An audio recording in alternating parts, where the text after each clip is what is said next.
everyone, and good morning. Welcome to our live feed update for August 6th. I'm your host, Taran Armstrong, and we're here early in the morning, and I'm here with Mary. How you doing, Mary?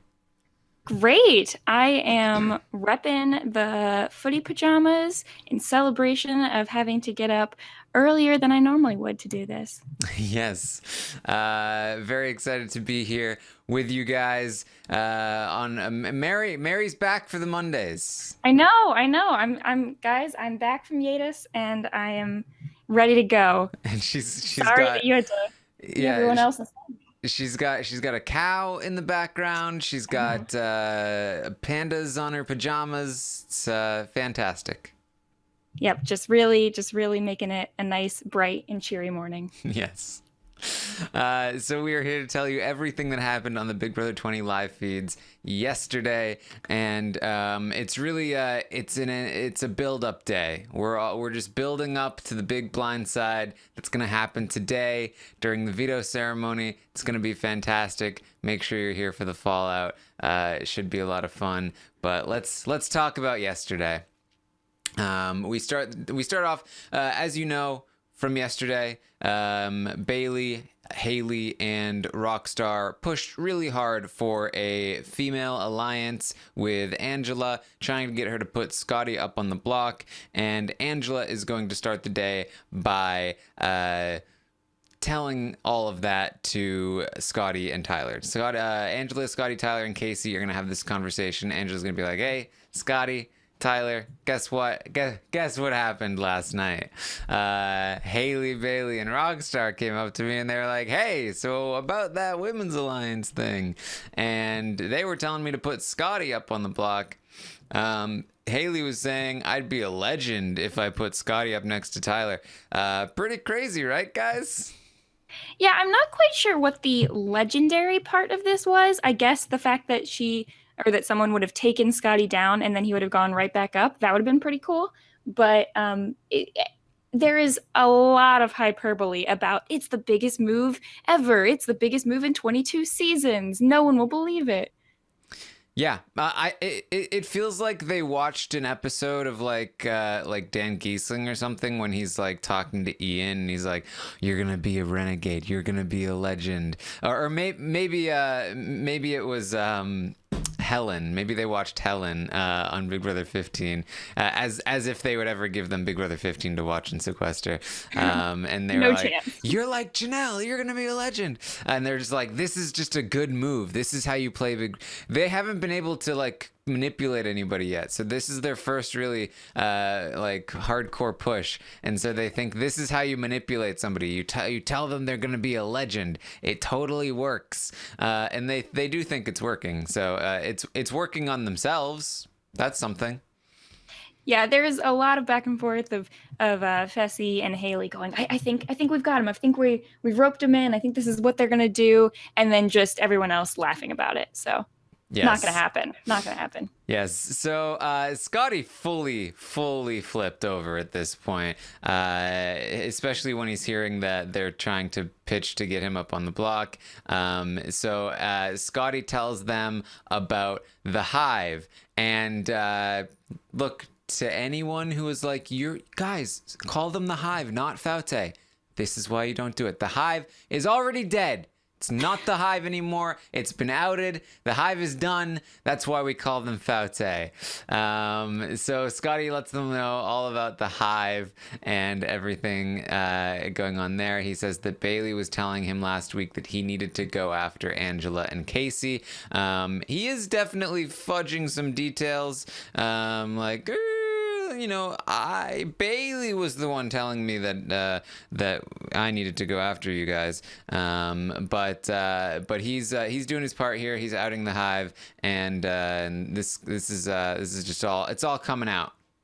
Yeah, and it's really fun to watch Scottie all day tell slightly different versions of things to different people based on what he thinks they already know. Because one of the crazy thing about today is that there's a lot of Scottie talking with Angela, Kaycee, and Tyler together as a group, and then Scottie separately talking to Brett. And, Level 6 has done a really good job of not making it seem like Brett is a part of this. And so Scottie sort of feels like he's going back and forth between Brett and this other group and sharing information, and Brett's doing a great job acting like he doesn't know what the plan is. So they're really making Scottie feel comfortable. And I think in Scottie's mind, he probably thinks that he's, making some good moves for the rest of his game. And I do think that that's probably, out of everyone on the Faute side, Scottie has the biggest chance of bouncing back from the downfall of Faute. Yeah, and, this whole Brett thing really did work out, not, I think, in the way that Brett anticipated, but because Brett now seems like a separate entity from the rest of Level 6 to Scottie feels like he just jumped into a potential alliance with himself, Tyler, and Angela, with kind of Kaycee attached as well. And he doesn't know that Brett is already in there. He thinks that he doesn't realize that they've been working with JC for a long time. He is just as confused about Sam as most people. So he doesn't realize how solid a number she is for them. And he thinks that he has a good relationship with her. Scottie thinks that he's jumping in with Tyler, like that him and Tyler are a pair going in with Angela and Kaycee, like, oh, we're kind of forming a new kind of thing. He does, and so when you're right, when he does have a conversation with Brett later in the night, it is very much just like them talking around, I wonder what Angela's going to do. And them both pretending that they don't know. And it's a very long conversation. They're both they both want to be allies with each other. But they also have to pretend that there's a lot of things that they don't know because they have to keep things secret. Because Tyler told Scottie that him and Scottie are the only people that know about the Bayleigh blindside. So Scottie can't tell Brett and Brett can't tell Scottie, but they're also trying to form the bond and talk about how they're all good with each other in the game. And they're even like, if somebody did go up on the block, that after Tyler went off, I would probably vote that person out. Right? I mean, that's probably what we do. So it's a funny dynamic. And I also think, I'm sure that some people are thinking, well, Scottie is a floater going back and forth between the bottom of two alliances. But I think if nothing crazy happens next week with the hacker twist, if it either isn't going to matter based on there not being the numbers for Faute to do anything, or someone from Level 6 is going to get it anyway, I think after that week, you've mentioned that things are probably going to get more mixed up then. And I think that's where Scottie has the ability to jump to the top of one, or, in a better position in one of these new factions that's probably going to form. Yeah. Or he's just going to be an easy boot. One of the two. Yeah. I mean, I think that Scottie does have still a difficult road ahead of him. He's jumping ship from Faute at just the right moment in regards to the fact that I think it's about to die. And so I do think he will be okay for a couple more weeks. The problem is that once Faute seems mostly dead and you've just got Rockstar left, or maybe Rockstar and Haleigh or Rockstar and Fessy, then people will start to look at okay, Scottie's kind of a threat. We need to make sure that Scottie's not gonna, do anything against us. And that's when he needs to make sure he has the right allies and he's on the right side of the Level 6 Civil War. And he wants to make sure that there is a Level 6 Civil War before they decide to pick him off. But that's all future stuff. In the meantime, Haleigh is going to talk to Bayleigh. They are very proud of themselves because they have figured out that Scottie is not with them. Oh, Scottie's not with us. Oh, yeah. We know. He's never been with us. We've always known he's never been with us. He's been faking it the whole time. Yeah, congrats. That's why he's not with you anymore, because you never believed that he was, despite him being on your side for 5 weeks. Yeah, and this is obviously the reason that the people from the Falte side or Hive side are having so much trouble is because for some reason their first instinct is to always doubt each other as opposed to the people who are not in most of their group meetings for whatever reason. And so I mean, Scottie has been voting with them besides the Swaggy C vote. So it's a shame that they alienated him enough to where it kind of came true. Because I think he would have stayed loyal to them had they not been constantly trying to make him a scapegoat for everything. Yes. Scottie, I think, was like, here's the most ridiculous thing about Faute is that Scottie and Rockstar were the two most loyal by far to the Alliance. And they were the ones that were consistently scapegoated and ridiculed and all of this. Like Haleigh at one point was considering jumping ship. Bayleigh was jumping ship at one point. Fessy only ever cared about Haleigh, and absolutely has other connections and other motivations. But Scottie was super loyal to them, and Rockstar has never ever had any other options. It's just crazy. And especially because the entire point of the first vote was that side going, we need to keep Steve so we can get Scottie. And then they just never treated him well once they got him. Once that fell through and Steve left, they're like, well, I guess we don't really need to keep Scottie that close anymore. Yeah.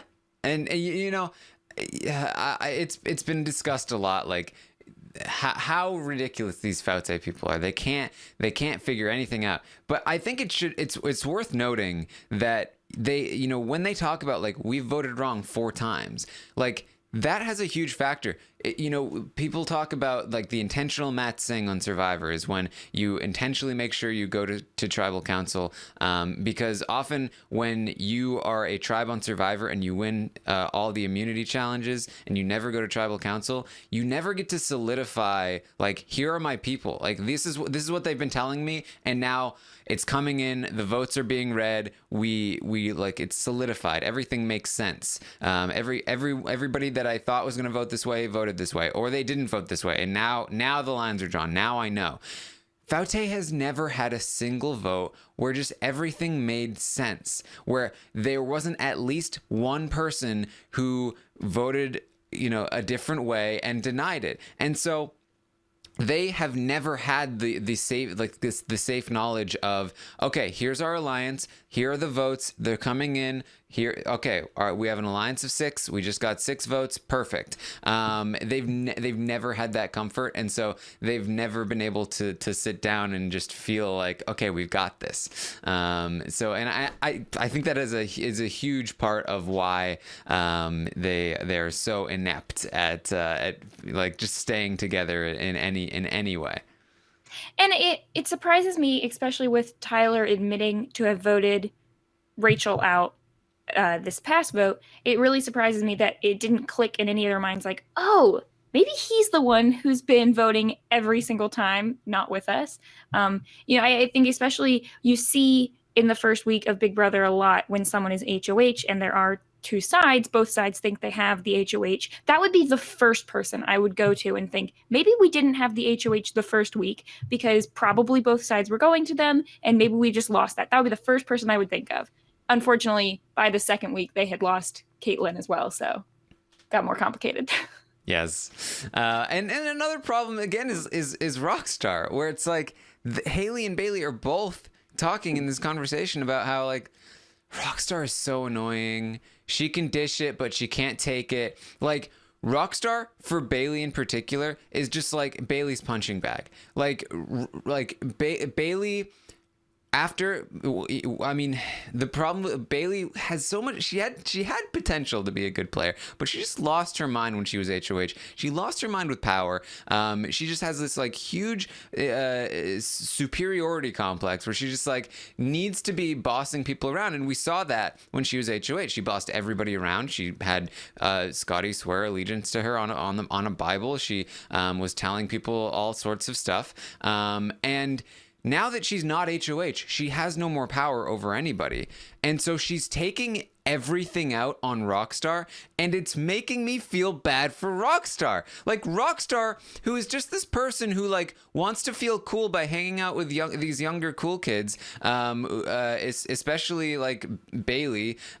You know, she's like everything that Rockstar is about, and Bayleigh is just, like, treating her so poorly, and I almost don't feel bad for Rockstar, because Rockstar has spent the entire first month of the game like, oh, those other people on the other side, they're so mean to me, they bully me by not talking to me. Well, there's a person in your alliance that you love that continually bullies you nonstop, like, just constantly beating up on Rockstar for no good reason. Rockstar has done nothing. She's just like, she follows us around. She can't take it when, like, she's just constantly berating her. I'm telling you, it happens all the time, and it's so ridiculous. But Rockstar is just like this little puppy dog that just, like, keeps coming back.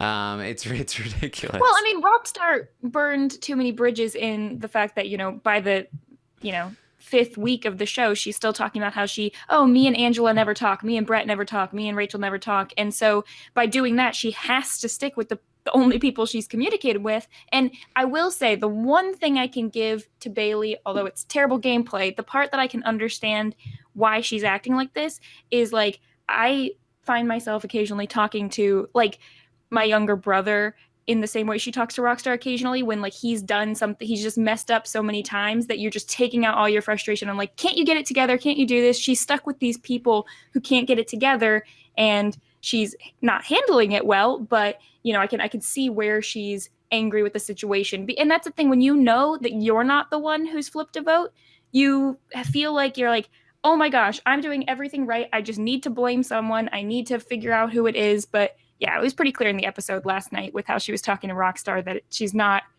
winning any favors in that way. And just to be clear, it like what you saw in the episode, that was obviously an extreme example, but that was to do with the vote. I'm talking just, like, in general, like, just with anything. Like, she'll complain about anything that Rockstar, why are you apologizing? Like, Rockstar after the hacker comp was like, I'm sorry, Bayleigh, I wish I could have won that for us. And Rockstar, why are you apologizing? Shut up. Like, just stop. Rockstar, why are you always doing this? Just stop apologizing. Like, whoa, wow, sorry. But you're right. It's like she acts like Rockstar is like a little sister or a little brother or something. But, like, Rockstar is, like, 10 years older than her and a mother. And it's just, like, it's weird that she's treating her like that. I mean, it was kind of, in a way, it was like how Paul was talking to some of the people last season. You think, I mean, probably because he's a vet, you think that he's so much more mature and older, and you look it up, and he was, what, like 24? Like, he's way younger than most of them. But so, in your opinion, do you think that Rockstar is the most likely person from that side to probably make it the farthest in the game? Because I think she's the one who's probably going to stick around for the longest at this point. Pencil Rockstar in for like final 6, I think. I think she's good for a while, because even Fessy, you know, you know, he's at least good at competitions, which makes him a bit more of a threat. Haleigh is starting to out herself as a bit more of a threat this week. She's going to be a target very soon, and obviously Sam doesn't like her, which doesn't help her chances. So yeah, I think Rockstar's in it for a while. So then we had Fessy and Angela. Fessy is going to. This is another reason why Fessy might be a target. He's going to pitch the same thing, the exact same thing that Haleigh pitched to Angela. You'll be a legend. You'll go down in Big Brother history. I've only seen, like, half of a season, but I know you're gonna go down in Big Brother history as a legend. And Angela's like, okay, that's exactly what Haleigh told me. Great job, guys. You're really killing it. The hyperbole is so real with all of these people who have not watched many seasons. And you know, when Scottie says something about comparing, you know, them with other seasons or how big a move is, you give him a little bit more credit, although I think he's really off with the whole Brett missed thing. But you give him a little more credit because he's actually watched some seasons. But with the legendary stuff, and Rockstar mentioned a couple things about, like, oh, our cast is the best, blah blah blah blah blah. at least compared to last year. I'm like, well, she's got that. It is at least a little more exciting than last year. Yes. Bayleigh is going to talk to JC. And JC is going to spend a lot of the day kind of like doing what JC does, which is misleading. And he even says this to Angela later. Like, he's like, I'm giving them so much information, but it's all bad information. It's JC is such an integral part of keeping Faute just completely lost, because he's just like, I think I'm worried if that Fessy might go up on the block, like what might happen there. Something else. I wasn't sure how relevant it would be, even though it was a funny moment, because it doesn't really translate to an update. But you should go back and watch the chip gate. JC wanted some chips, and Bayleigh just like snatched them out from him, and they had like a little bit of a thing, and JC just got really pissed off about that whole situation. Bayleigh was gonna get back to it anyway, so it didn't really matter that much, but it might matter because JC was talking about potentially going to the veto ceremony with that bag of chips. Yeah, passive aggressively chip eating is going to be some really great stuff. He can eat them as she's backdoored. Oh my gosh, yeah, JC is great in that way. He loves to run and tell people, and he told multiple people this throughout the day. He likes to go up to people, not give them any information on what's happening, but just going, lay low. Hey, lay low. Don't do anything. I'm taking care of it. Just lay low. But you should be worried. Yep, I'm very excited about the chips, and yeah, you also know that there's going to be so much after the veto ceremony. There's going to be so much of JC going, I told you guys, and you didn't believe me. He's absolutely gonna. Fessy, you're not a brainer. Why aren't you listening to me? I told you something was gonna happen. You told me I was stupid. You're stupid. I am your brain. And it's gonna be fun. So Angela and Tyler are going to have a conversation. Tyler lets her know that he did talk to Scottie yesterday, saying that him and Scottie were the only people that knew about the Bayleigh blindside. So, don't tell anyone. Angela might put you up if it gets out. And so he thinks they're covered there. He thinks we're good with Scottie. Angela is going to wonder, hey, do you think Bayleigh is really the hacker? Like, what if she's not the hacker? And Tyler's like, look, it doesn't matter if Bayleigh's the hacker or not. She's got the power. We need to send her out. So that's that. And also, if the chips weren't enough for the veto ceremony, Angela has some various ideas for some savage speech stuff for the replacement nominee.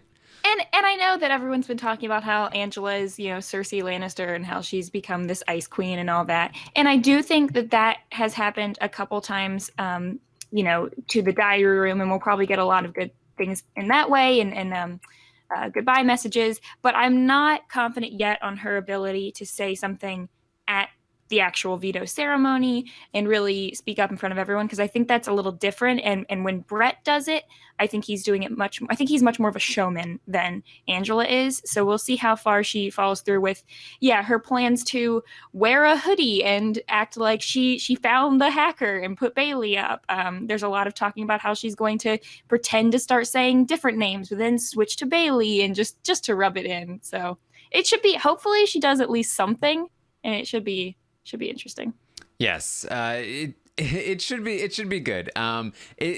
Angela is planning on saying, I think one of the things she's planning on saying is potentially like, you forced Scottie to swear in the Bible that he would come after us and stuff like that, and you're a bully and I don't like bullies, and also just a bunch of various things that are going to be very entertaining.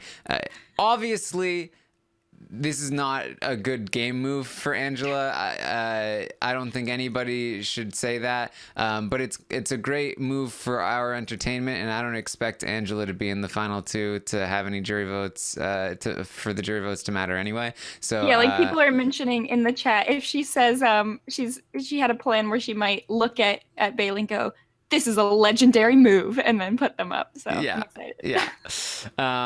It's one of those situations. I don't want to make it seem like this is a good move for Angela. It's definitely not. I love it. I can't wait for the speech. I'm loving everything she's doing, including we'll talk about it in a bit, but just like really making Bayleigh feel comfortable before doing this. I just love every bit of it, but it's obviously terrible move game wise for Angela, especially jury wise. But it's gonna be fun. Bayleigh and Sam are gonna get into an argument. Bayleigh's gonna tell Sam that she's been snippy with her lately. Sam is like, what? No, we're cool. I don't know what's going on. She's denying it, and this conversation doesn't end well either. Bayleigh just kind of walks away and starts complaining to Fessy. Right. And I can see that Sam might be in a snippy mood, but that's a little hypocritical for Bayleigh to be saying that to people. Yeah, and also very bad timing for... I don't... Okay, explain to me. Why does Bayleigh think she's safe? Like, I think at this point, they should know clearly that she doesn't have the numbers. It doesn't... I mean, while she may enjoy that she's not up on the block right now, it's not over. She didn't win the veto. None of her people were even in the veto competition. Like, why in the world does she think she's safe at all? I got nothing. I don't know why she didn't use her power. It doesn't even seem like she's been talking with like Tyler that much. Well, okay, so I guess her connection with Angela is probably the only thing that's really making her feel super safe. Right. Angela's doing a good job there. So. Yes, they have the Amazon Alliance. It's totally good. Mm-hmm. Yes. So Bayleigh and Sam get into a little thing, which again, very, very bad timing for Bayleigh, considering she's going to need every vote she can get. Bayleigh is then going to go to Fessy and complain about Sam. They talk about what might happen with the veto. If they were feeling very good, but JC keeps putting into their head that like, I don't know, guys, I think you should be worried. So Fessy's like, I think we're good, but JC is kind of like talking about stuff. You should just make sure you go to Angela and promise that you will use your power to save her no matter what, even though you're not really going to. Just go to Angela and tell her that. So Bayleigh does then go up to Angela. She says, I'm going to use my power on you no matter what. I promise. I'm going to use it for you. Don't worry. They both celebrate. They start dancing. Bayleigh says that they're ride or dies. Yes, ride or die.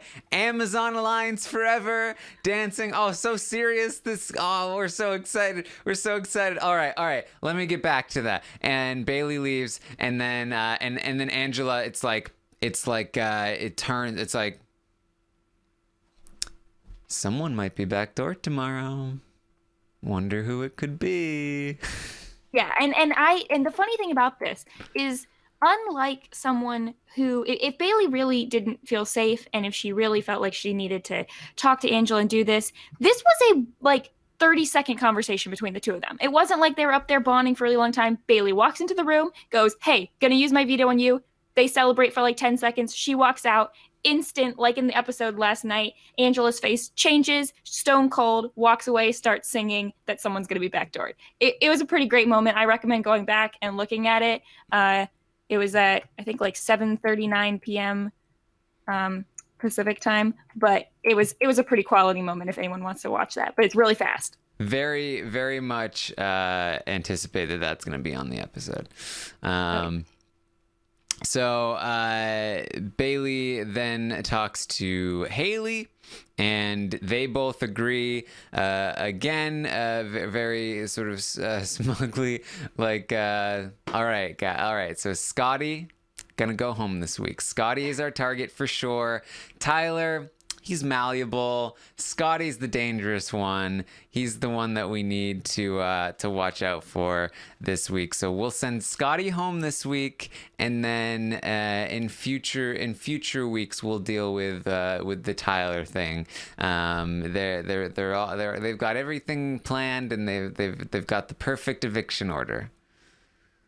Yep, They're really banking on someone going home who is not even on the block right now, and of course, one of them is going to win the HOH next week, and they'll just steamroll through the rest of the game like they've been doing. Yeah.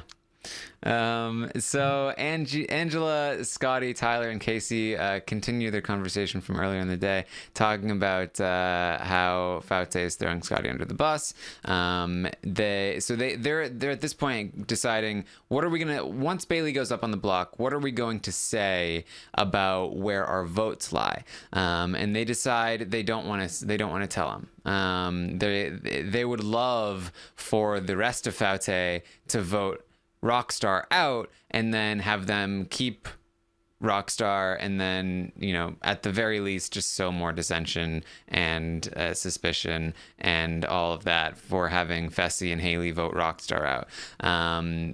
Ultimately, I don't think this will matter because again, Rockstar is the punching bag and she's perfectly fine being the punching bag. But this is what they want to do, and so they're not going to tell them which way they're voting. And Scottie was like, well, what I'll say is like, oh man, 2 members of the Hive are on the block. I don't know what to do.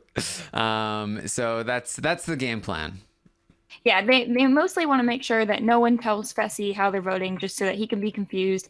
At this point, I'm not too sure why it matters. I'm trying to think what could go wrong if they all just openly said they were probably going to vote Bayleigh out. It'd be really easy just to say she has a power. We want to even the playing field, especially with the hacker twist, whether she is or is not also the hacker.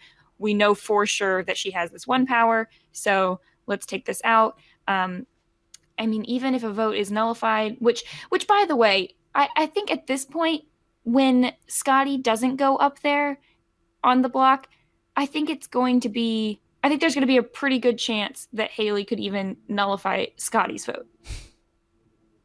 Yeah.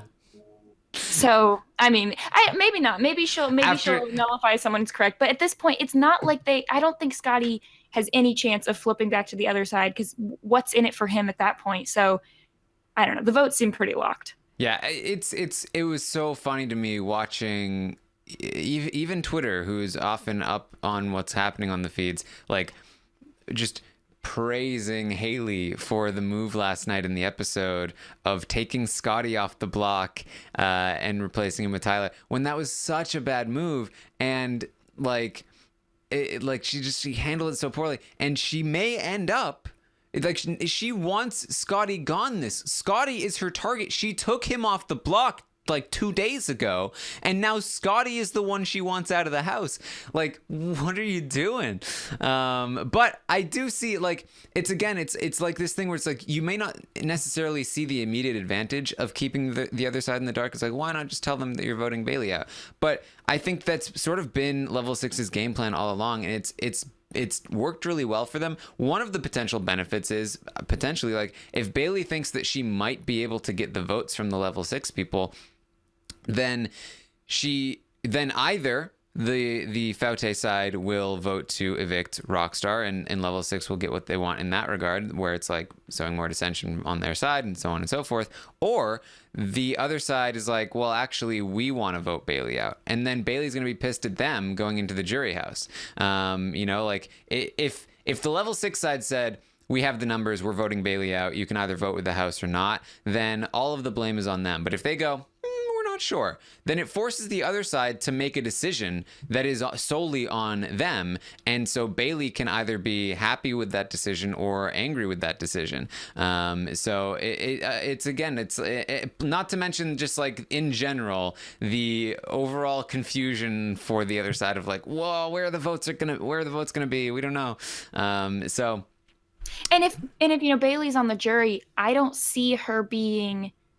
If Bayleigh is the first person to the jury, I think that she probably wouldn't even vote for a Faute person if they were in the finals, because you tend to be more, if any of them voted her out or not, I think that she's just shown to not really care for them too much. Maybe Haleigh. She might vote for Haleigh if Haleigh was I think she'd vote for Haleigh. I'm not sure about Fessy. That one's tricky. And I'm trying to think of a way that Haleigh could have played this right, because I know, especially after last season, people like to see someone strike out or strike against the person who's running things. So if Haleigh really did think that Tyler, if she figured out that Tyler was, not with them, and I think that she's been the most sort of woke to that. I think that it's fun to see her put Tyler up, but I'm not sure there was any path with her putting him up this week, just the way things went, that he would have gone home anyway. I think Tyler was too connected.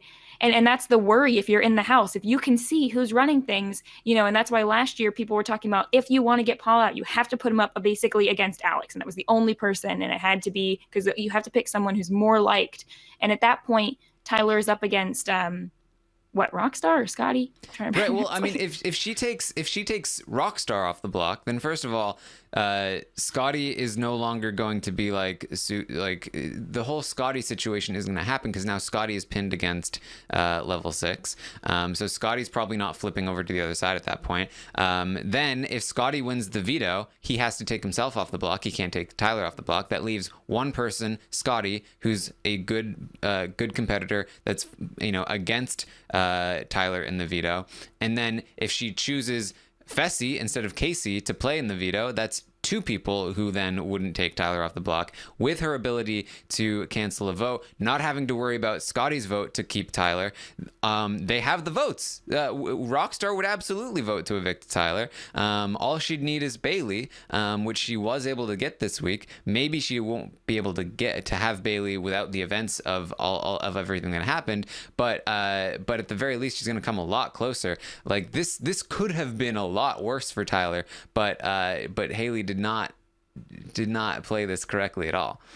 Yeah, and I think there was probably a small element of, everyone knows that I'm friends with Rockstar, so if I took Rockstar off, it would be pretty obvious that it was, one of her allies. There would have been very few people who would have taken Rockstar off, from the other side. So I think that might have factored into why she didn't do that.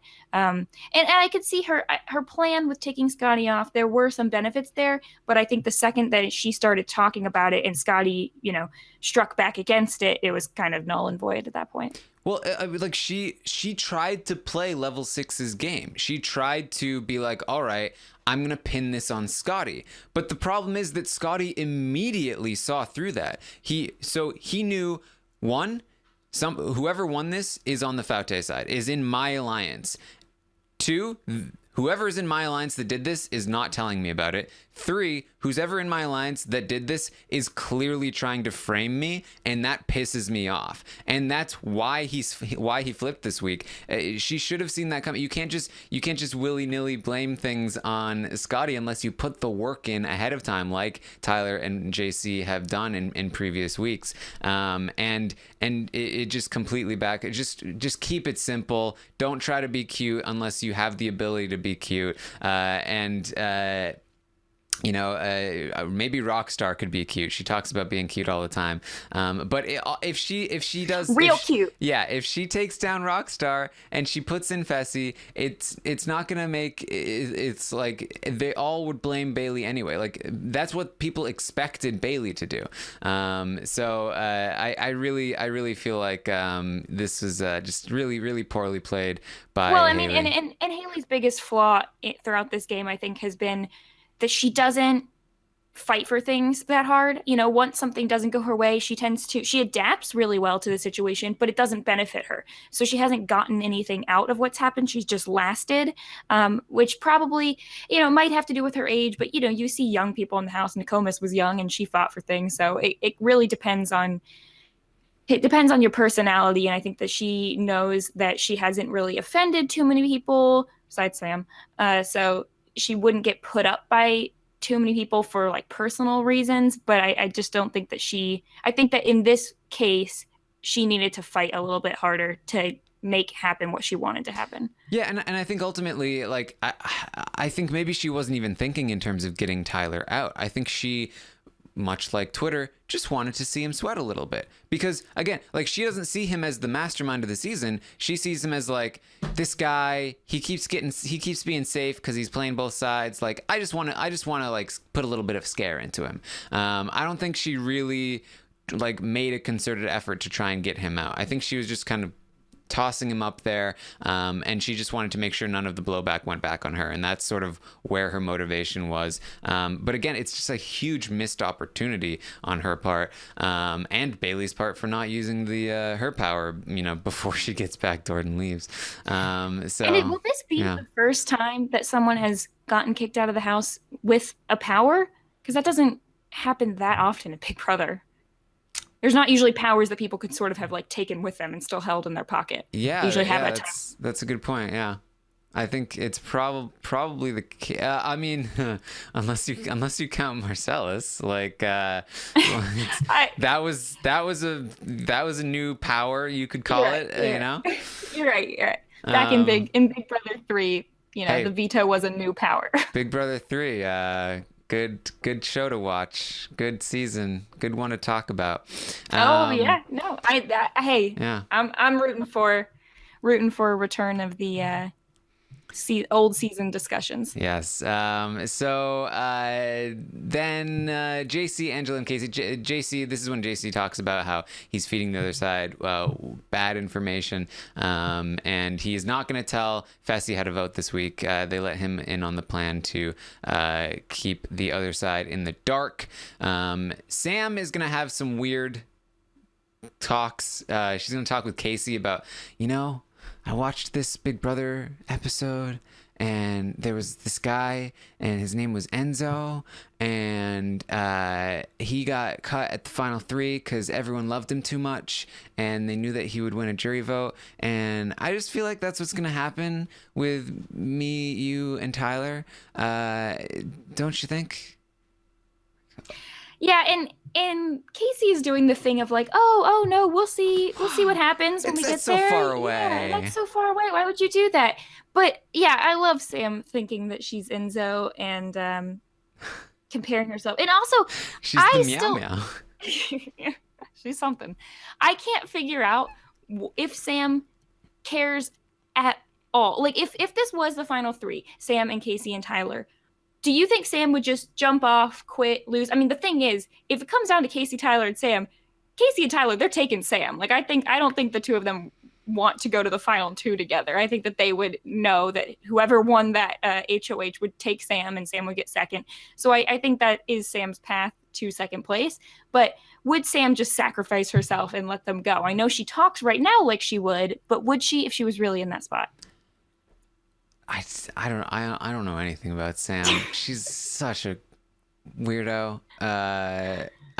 She's talking about how like it's like I'm the mother and you're the sister and Tyler's the brother. Because that's what it's like in my life.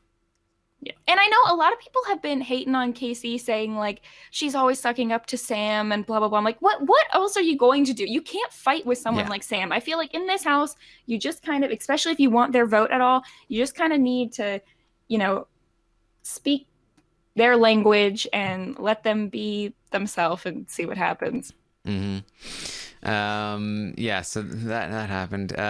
Faute is starting to get nervous because of all the information JC has been feeding them. Bad information, but worrying information nonetheless. And also Angela is not confirming that the deal is on. Like, she's not telling them that they're going to be safe. So they're starting to get a little nervous. Bayleigh's like, if I got backdoored, I'd be super pissed. It's like, can't wait. Oh my gosh, Bob in the chat. Sam would tell them to throw the final 3 HOH to her so that she could take the burden of who to pick. That's absolutely what she would do. Because here's the thing. I think that she talks a big game about like just throwing it, but I think that when it came down to it, like she'd get pissed off. Like she'd be like, "Wait, really? Like why won't you let me?" You know what I mean? Like, why? I've decided that I think that Kaycee deserves it more, Tyler. Why aren't you letting her win? It's, you know what I mean? I think she'd lose it.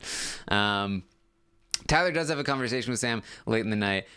Sam is scared that Tyler's going to go home this week. She's like, I think you're marked. This has all been an elaborate plan to get you out, Tyler. And he's like, I think we're good. I think we're cool. She thinks that Haleigh's the hacker. She's the only one that knows. She's like, I think Haleigh's the hacker. He's like, I don't think so. And look, it doesn't even matter. Haleigh's not a good player. We need to get Bayleigh out this week because she has the power app. So it doesn't matter. We can nominate Haleigh later. She's not a good player.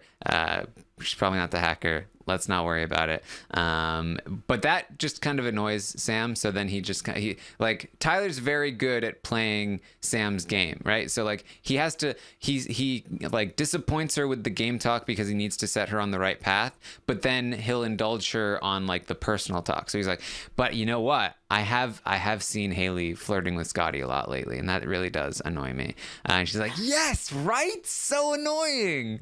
And gets her totally back to where he needs her to be. So then they just complain about Haleigh for a little while. Yeah, that's one thing that has improved since Kaitlyn has left the house is Tyler checking in with Sam more often and really boosting that relationship. Because even though Sam is a wild card, I do think at the end of the day, if Tyler directly told her to vote a certain way, she probably would. She would probably spin it as doing something that she wanted, but I think that she would vote. And yeah, earlier in the day, Sam had even talked to Haleigh and told Haleigh that she didn't like the idea of a girl grabbing a guy in the house to use as a shield and to win comps. And it's like, wow, subtle. But I think that, yeah, the gossip and if you want to get on her good side, just hate on the other women and she'll be right with you. There you go. Anything else we need to bring up before we wrap this up? Honestly, I'm surprised we were able to stretch out yesterday this much. So not as much. I'm trying to see. Nothing else. Oh, Brett and Scottie had been talking really late in the evening about how JC has these relationships with Fessy and Tyler. And so Brett and Scottie, I think, are realizing that JC is, they're all worried about how much JC is running back and forth. And I think that they have a pretty good stance on, he's going to jump to whichever side last. So, or not whichever side, but like JC thinks he can control both Fessy and Tyler. And so if one of them gets voted out, he's going to go with the other.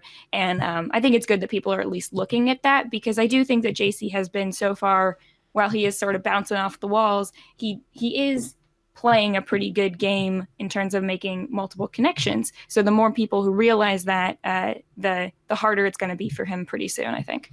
Yeah, JC needs to start evolving his game. He's been playing pretty well so far. The problem is that he hasn't adapted yet. He's had the same game all season. And people have caught on and they're starting to anticipate what he's going to do next. He needs to change things up before the time comes for people to take him out, because if not, I think he's been clocked by level 6, and he'll either need to get lucky to get out of that, or he'll need to make some new connections and change things up. Until then, I think his position will start to slowly decline, but it'll be interesting to see where that goes. I'm really excited to see where certain people fall, because if someone like Fessy were to get voted out and Bayleigh, I would really be interested to see where Haleigh goes, where JC goes, who Brett's closer to, because I think that there's going to be a war between probably Brett and Tyler. It would be the direction I would see. I think Tyler's going to come for Brett pretty soon as well. Could be fun. All right, so that's what we've got for you this morning. I will be back tomorrow morning again at 8 a.m. Eastern. Another early one tomorrow morning. Then we'll go back after tomorrow, so don't worry. You'll get some Summer of Stein today. Tomorrow night we'll have a roundtable. We'll have a lot of fun updating the stock watch and getting those bonus question answers. I'm really curious to get some thoughts on the hacker twist. That's one of the ones I'm interested in. And I know it's been mentioned, but I looked and I had it's over there now, but my Sequester sweatshirt out. The hacker looks exactly like Sequester Bot from Sequester. So I know that's been around on the internet and was mentioned last night, but it really is. And the voice is like exactly the same. So it's pretty funny. Yes. So make sure you check out the roundtable tomorrow night, and then of course Wednesday we'll get the veto.